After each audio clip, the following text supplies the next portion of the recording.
All right.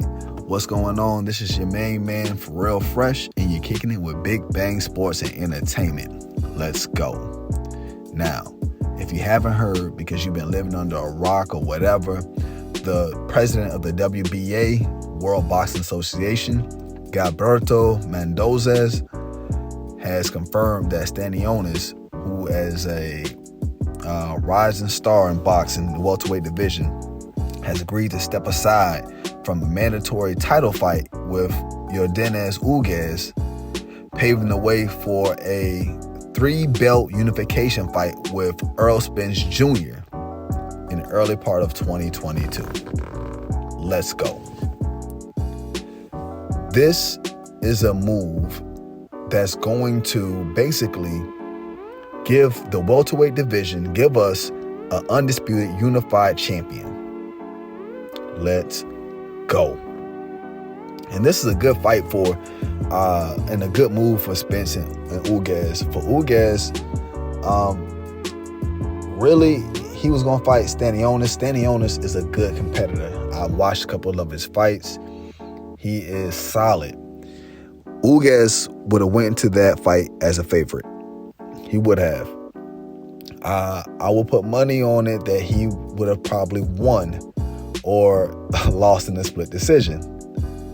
That's funny because most of Ugas's losses come in split decisions. But anyways, it's a good fight, man, because I would have picked him to win this fight with against Stanionis, and he could have just collected a check, won the fight, collected a check, and told Spence and Bud Crawford, we can unify this at some other time. But he went a different route.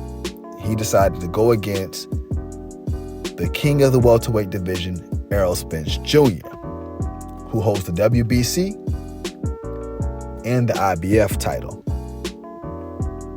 And for Spence is just coming off an eye injury that left Pacquiao without a dance partner in August, leaving Ugas to stand in Spence's place for the fight, where Ugas took advantage of the opportunity by defeating, at the time, the WBA champion Manny Pacquiao.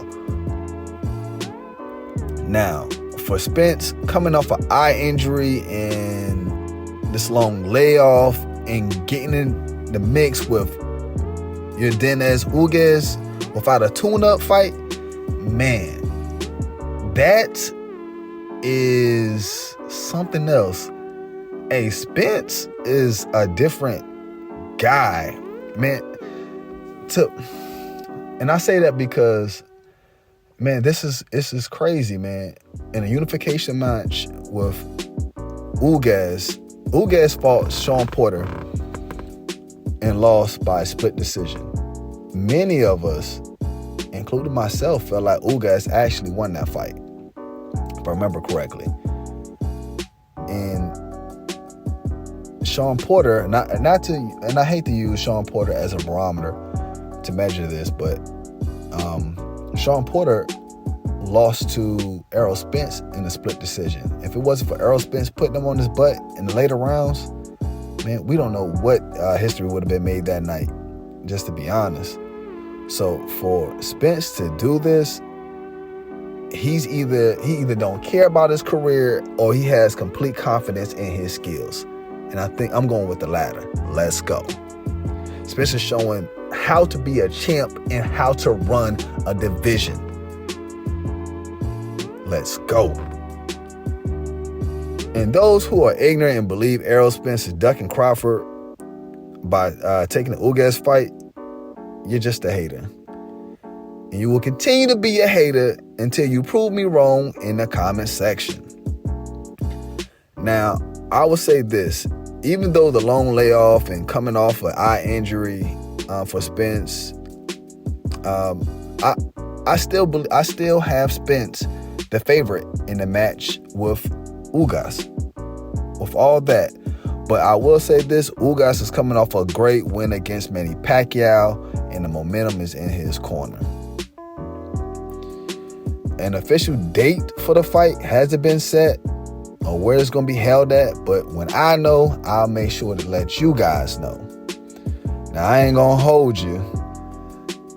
This is For Real Fresh, and you're kicking it with Big Bang Sports and Entertainment. Let's go. Until the next time.